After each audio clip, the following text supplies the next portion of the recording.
I used to stay at that diner longer than necessary just to hear another human voice before going home to an empty house. That was the thought running through my mind the night everything changed. The rain had been falling softly over Harbor Point since late afternoon, turning the sidewalks glossy beneath the yellow streetlights. I remember wiping the fog from the diner window with the edge of my sleeve while waiting for my coffee to cool. Across the room, an older man in a brown windbreaker sat alone in the corner booth, carefully unfolding and refolding the same newspaper for nearly an hour. He hadn't ordered dessert. He hadn't touched the pie sitting in front of him. I realized then he wasn't staying for the food. He was staying because nobody was waiting for him at home. I understood that feeling better than I wanted to admit. My name is Helen Mercer. I was 62 years old that winter, and I had been living alone in the same small weathered house near the Maine coastline for almost 11 years since my husband Robert passed away. The house wasn't much to look at anymore. The paint had faded from pale blue to something closer to gray, and the porch steps creaked every time I carried groceries inside. But Robert had built those steps himself 30 years ago, measuring every board twice because he said a home should feel sturdy beneath the people you love. After he died, the silence inside that house became louder than the ocean outside my windows. At first, I tried to keep busy. I watered the flowers. I baked bread I didn't need. I folded towels immediately after drying them just to give my hands something to do. But loneliness has a strange way of stretching itself across the smallest moments. Especially at night. Especially during dinner. That evening at Martha Doyle's diner, I started noticing things I had ignored before. The elderly woman by the counter pretending to read a paperback while slowly eating soup that had already gone cold. The retired fisherman who always sat near the jukebox but never played any music. The quiet couple who came every Thursday and barely spoke except to ask for more coffee. There was sadness in the room, but it wasn't dramatic sadness. It was quieter than that. The kind that settles into people slowly over years until they begin disappearing without anyone noticing. Martha came by to refill my cup. "You okay tonight, Helen?" she asked gently. I smiled the same polite smile I always gave. Just tired. But the truth was I wasn't tired. I was scared. Scared that one day I would become invisible too. I looked around the diner again and realized most of us were there for the same reason. None of us wanted to go home yet. Outside, Harbor Point looked peaceful the way coastal towns always do in postcards. Fishing boats rocking softly in the harbor. Seagulls circling above the docks. Warm lights glowing behind windows. But inside many of those homes were people sitting alone in silence, reheating leftovers for one person, staring at televisions they weren't really watching. People whose children lived 3 states away. People who had outlived their friends. People who still set 2 plates out by accident sometimes because old habits are hard to bury. When I finally paid my bill that night, I noticed the man with the newspaper standing slowly near the door, struggling with the zipper on his coat. I walked over and helped him straighten it. He looked embarrassed for a second before quietly saying, "Thank you." His voice sounded rusty, like he hadn't used it much lately. "Cold night," I said. He nodded. "Colder when you eat alone." I stood there for a moment after he left, watching his figure disappear into the fog rolling off the ocean. Something about that sentence stayed with me all the way home. Colder when you eat alone. Back in my kitchen, I heated canned tomato soup and sat at the small wooden table Robert used to sand every spring. The clock ticked loudly on the wall. The refrigerator hummed. Somewhere outside, waves crashed softly against the rocks below the cliffs. I looked at the empty chair across from me and suddenly imagined all the other empty chairs scattered across Harbor Point that very same night. Empty chairs beside widows. Beside retired mechanics. Beside mothers who no longer got phone calls from their grown children. And for the first time in years, my loneliness stopped feeling personal. It felt shared. That was the moment the idea first entered my mind. Small, fragile, almost foolish.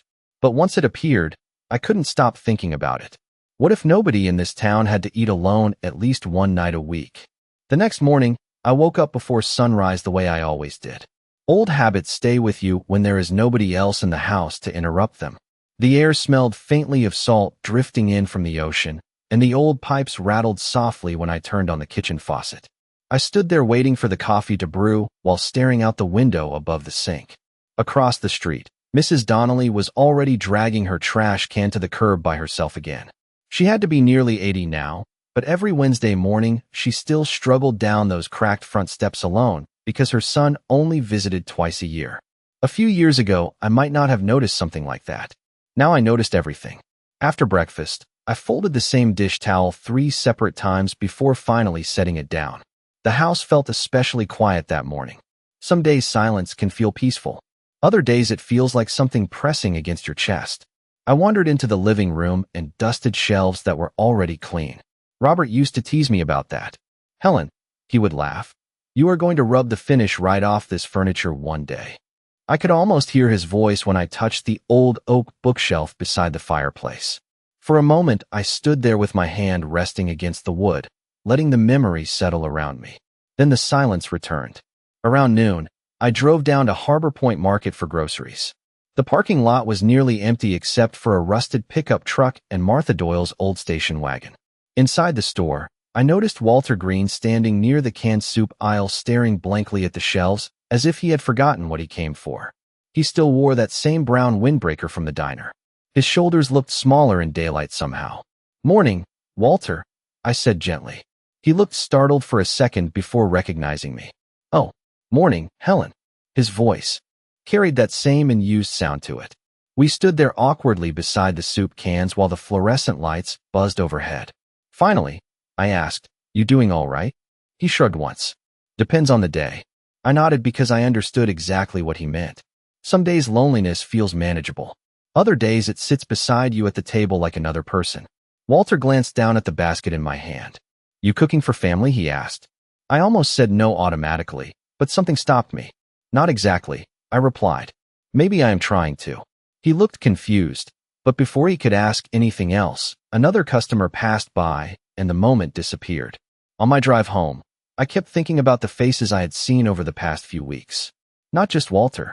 There was June Holloway, who sat alone near the harbor feeding breadcrumbs to gulls almost every afternoon since her son passed away 3 winters earlier.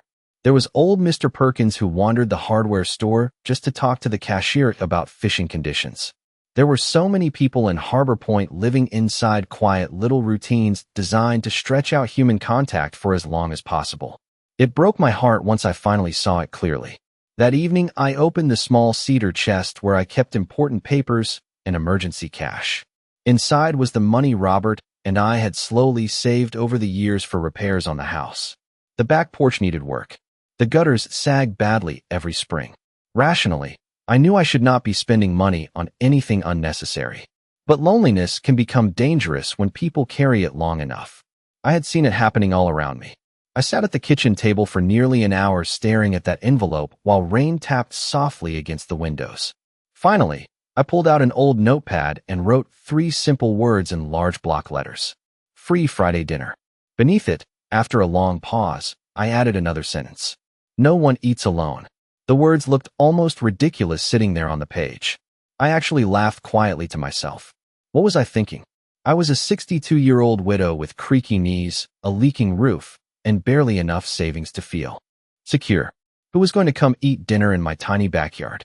Still, I could not stop staring at the sign. Something about it felt bigger than fear, bigger than embarrassment. For the first time in years, the house around me no longer felt completely still. It felt like something waiting to happen. Friday arrived colder than expected.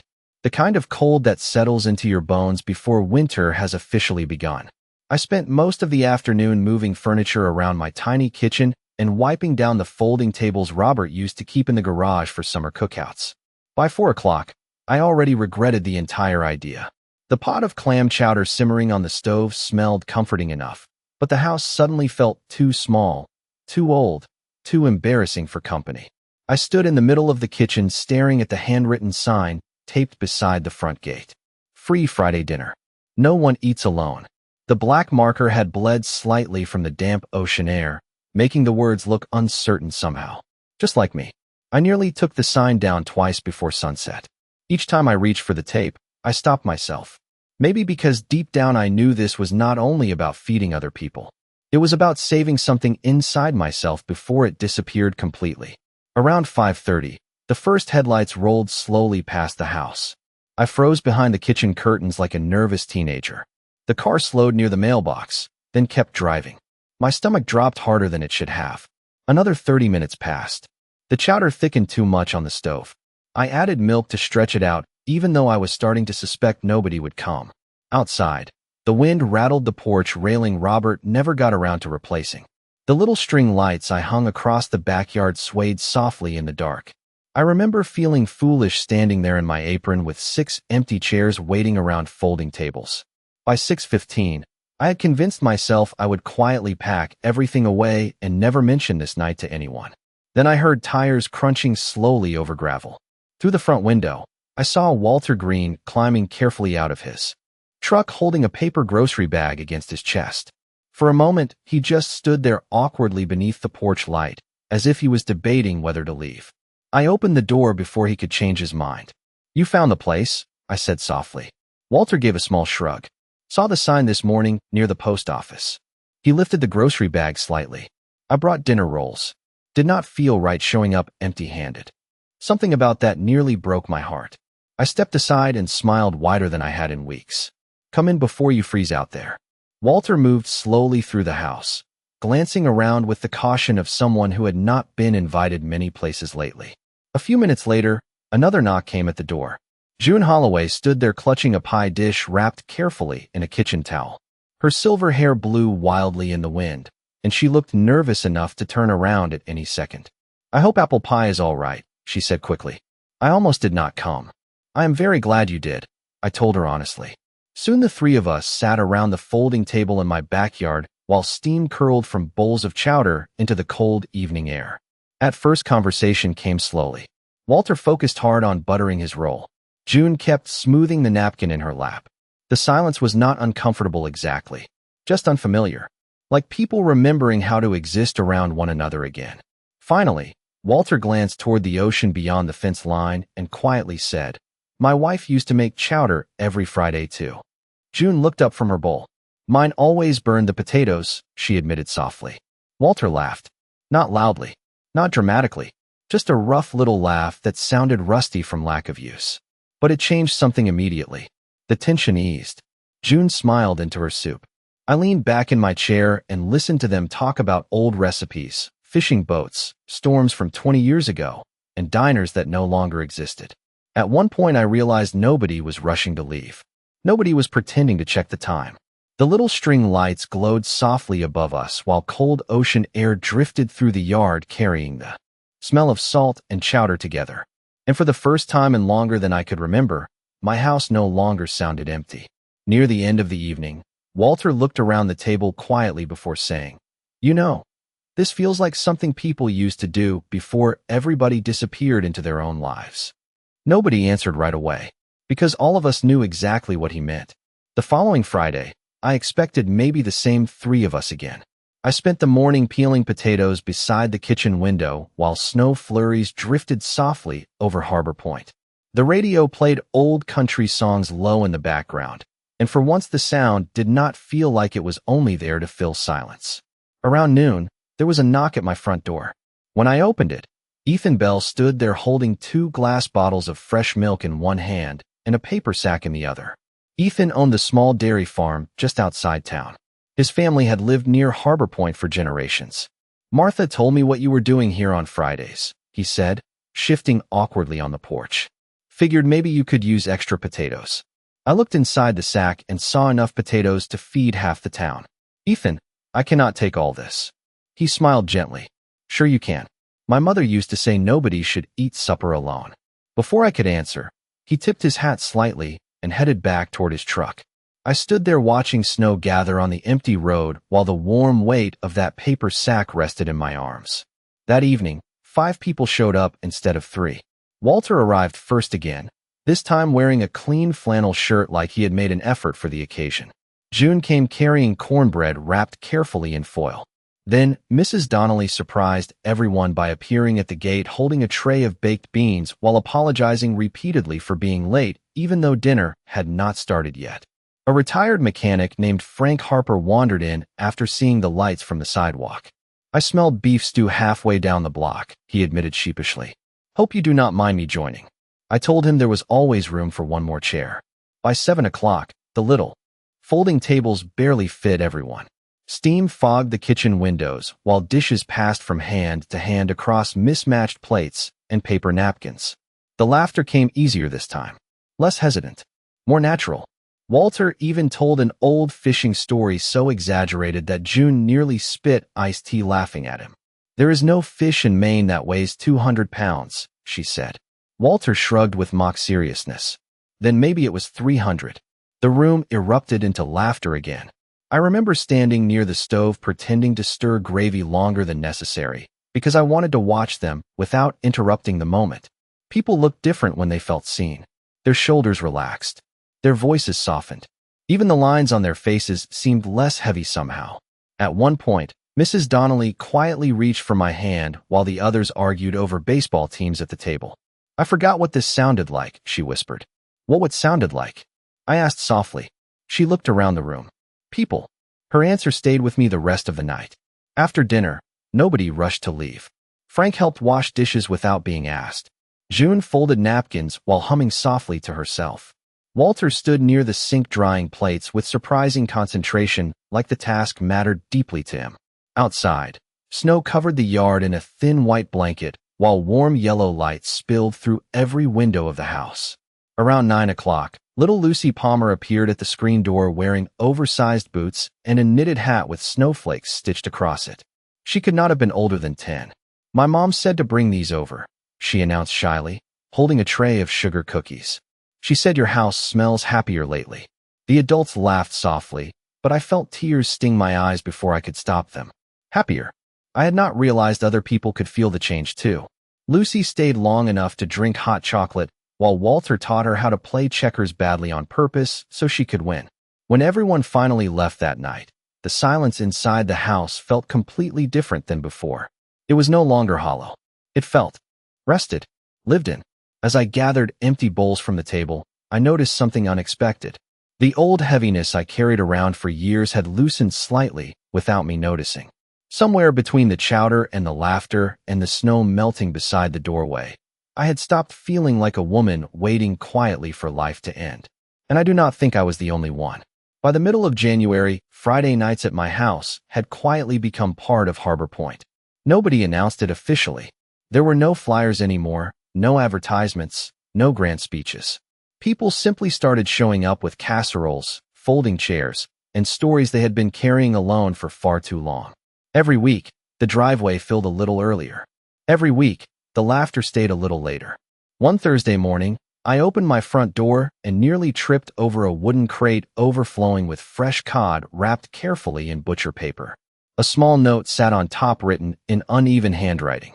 "For tomorrow night. From the pier." No name, just kindness. The next week, somebody left jars of homemade strawberry jam beside the porch railing. Then came baskets of tomatoes, warm loaves of bread, extra blankets for the backyard chairs, and once even a brand new coffee maker after mine stopped working during dessert. Harbor Point was not a wealthy town. Most people there worked hard for what little they had, which somehow made every small gift feel even more meaningful. It was never charity. It felt more like people protecting something together. One snowy Friday evening, I stood at the stove stirring chicken soup while Lucy Palmer sat at the kitchen counter carefully arranging crackers into neat little stacks. "You always hum when you cook," she observed seriously. I smiled without looking up. "Do I?" "Only when people are coming over." The words caught me off guard. I had not realized she was right until that moment. Somewhere along the way, preparing those meals had stopped feeling like work. It felt closer to anticipation, like waiting for family to arrive during the holidays. Outside, the backyard glowed softly beneath strings of warm lights Walter helped me hang after noticing the old ones flickering. He spent nearly 3 hours on a ladder in freezing wind refusing to let me help. "If I fall," he joked, "at least I will land somewhere people know my name." That became the strange little miracle of those Fridays. People began remembering one another again. June no longer sat silently by herself at the harbor during afternoons because Frank Harper now met her twice a week for coffee at Martha's Diner. Mrs. Donnelly started wearing lipstick again after nearly 10 years because Walter complimented her scarf one evening and she blushed like a teenager. Even Martha Doyle admitted business at the diner improved because customers who met at my house started coming in together during the week instead of eating alone. One night after dinner, The conversation turned unexpectedly quiet when June mentioned her son for the first time. She stared down into her untouched peach cobbler for several seconds before speaking. After he passed away, she said softly, I stopped using the good dishes. Nobody interrupted her. The room became still except for the sound of wind brushing against the windows. June swallowed carefully before continuing. It felt pointless setting a proper table for one person. I looked around the room, then, and realized several people were nodding slowly. Walter rubbed his thumb against the edge of his coffee mug without saying anything. Frank stared at the floor. Mrs. Donnelly quietly folded her napkin twice. Grief looked different on everybody, but loneliness had shaped all of them in similar ways. It had made their world smaller, quieter, dimmer, until now. Lucy suddenly slid off her chair and disappeared into the kitchen. A moment later, she returned carrying mismatched dessert plates stacked carefully in her arms. My mom says good dishes are for making memories, she announced proudly. June let out a shaky laugh before tears filled her eyes. The rest of us laughed too, though mine caught somewhere in my throat. There was something deeply healing about watching wounded people slowly begin choosing life again in tiny, ordinary ways. More soup, more conversation, more reasons to leave the house before sunset. That night, after everyone finally headed home through falling snow, I stood alone on the porch wrapped in Robert's old wool coat. Warm lights still glowed from the windows behind me while fresh footprints covered the yard in every direction. For years, my house had felt like a place people slowly disappeared from. Now it felt like a place people returned to. And somewhere deep inside me, a loneliness I thought would follow me forever had quietly started loosening its grip. By February, Friday nights no longer belonged only to the elderly. Something unexpected had started happening in Harbor Point. People from different parts of town began drifting through the gates simply because they heard warmth lived there. Some stayed for 20 minutes. Others stayed until midnight helping fold chairs and scrape pie plates clean. One rainy evening, a young Coast Guard mechanic named Ben Carter showed up carrying 2 trays of baked macaroni his mother had sent over from Portland. She said if anybody understands lonely winters, it is people living near the ocean. He explained with an embarrassed smile. Nobody cared that he was 30 years younger than most of us. We handed him a bowl of soup and made room at the table like he had always belonged there. That became the unwritten rule of the house. If you arrived lonely, you were welcome. The age did not matter. The background did not matter. Only the emptiness people carried inside seemed to matter anymore.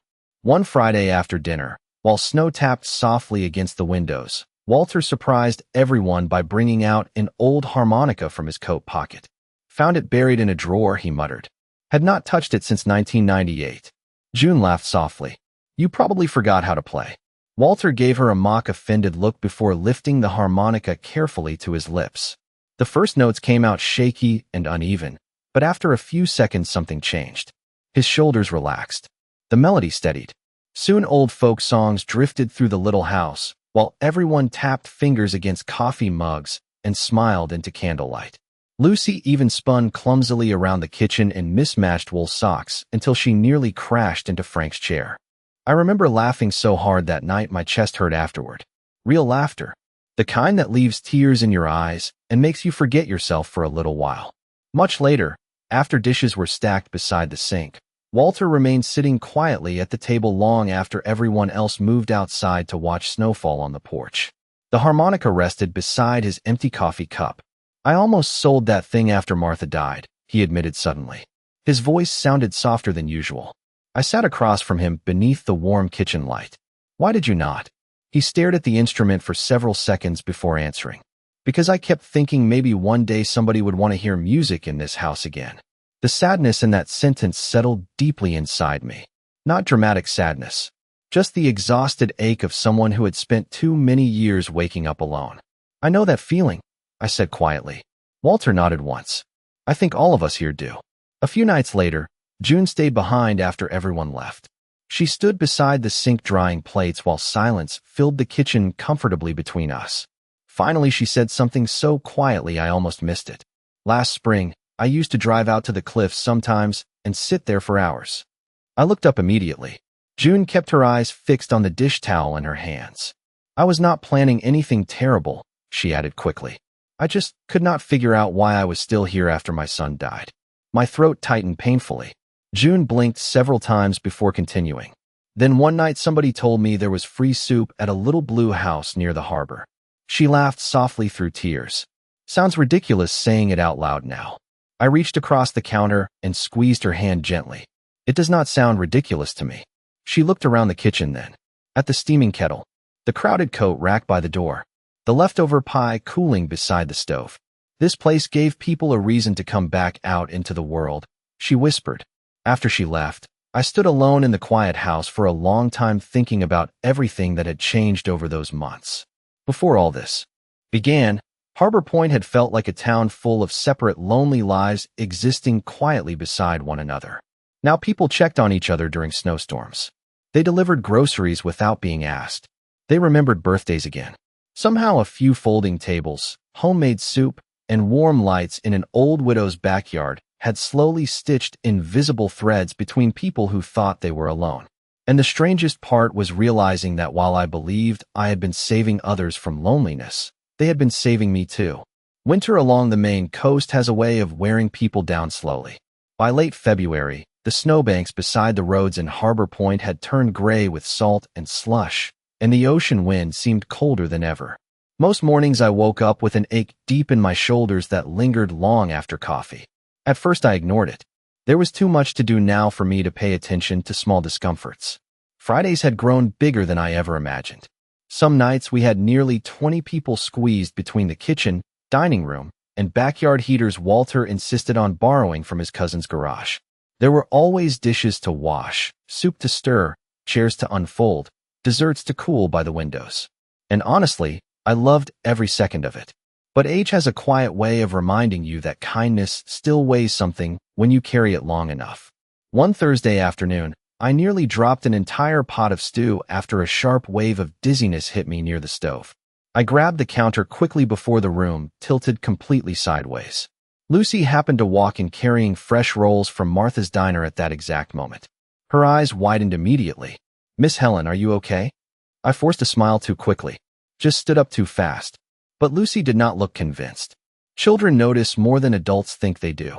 That night, after everyone left, I sat alone at the kitchen table long after midnight with both hands wrapped around cold tea. The house was finally quiet again except for the ticking wall clock and the distant sound of waves crashing below the cliffs. For the first time in months, exhaustion settled over me heavier than loneliness ever had. My chest felt tight. My hands trembled slightly when I reached for the teacup. And somewhere deep inside me, fear began quietly returning.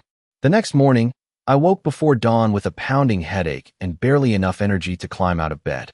Even the simple act of buttoning my sweater left me breathless. By noon, Lucy had apparently told half the town I looked pale because Walter arrived at my front door carrying canned soup and concern written all over his face. "You need to see Samuel Reed," he said firmly the moment I opened the door. Dr. Samuel Reed had treated nearly everyone in Harbor Point at one point or another. He was the kind of small-town doctor who still made house calls during storms. I tried insisting I was fine, but Walter ignored me completely and drove me to the clinic himself. After a long examination, Dr. Reed removed his glasses and gave me the same patient expression doctors use when they already know you are not listening. "Helen," he said gently, "you are exhausted. Your blood pressure is high, and you have been pushing yourself too hard." I laughed weakly. "That sounds about right."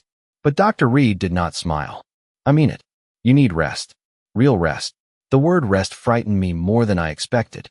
Rest meant slowing down. Slowing down meant Friday nights might stop. The thought settled coldly into my stomach during the drive home. Walter kept one hand steady on the steering wheel while snow drifted softly across the windshield. Finally, he glanced over at me. "You scared us a little." I stared out toward the frozen harbor. "I cannot cancel Friday." Walter said nothing for a moment. Then quietly, "Helen, people care about you now. You do know that, right?"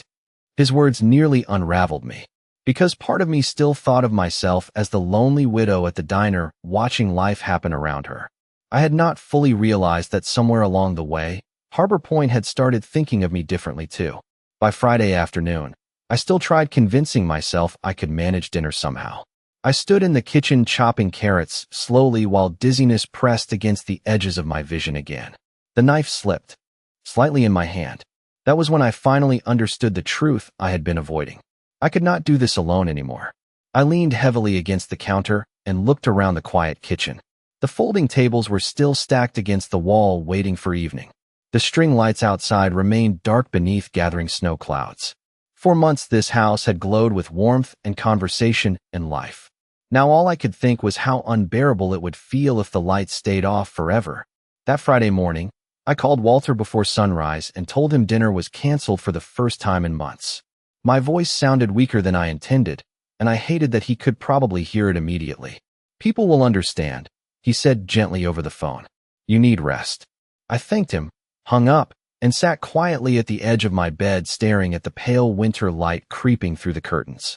The house felt painfully still again. It reminded me too much of the years after Robert died, when entire days passed without hearing another voice. By noon, snow had started falling heavily over Harbor Point. Thick, slow flakes drifted past the windows while the ocean disappeared behind gray fog rolling inland. I wrapped myself in a blanket on the couch and tried reading, but exhaustion pulled at me constantly. Around 5 o'clock, right about the time people normally started arriving on Fridays, I found myself listening for sounds that would not come anymore.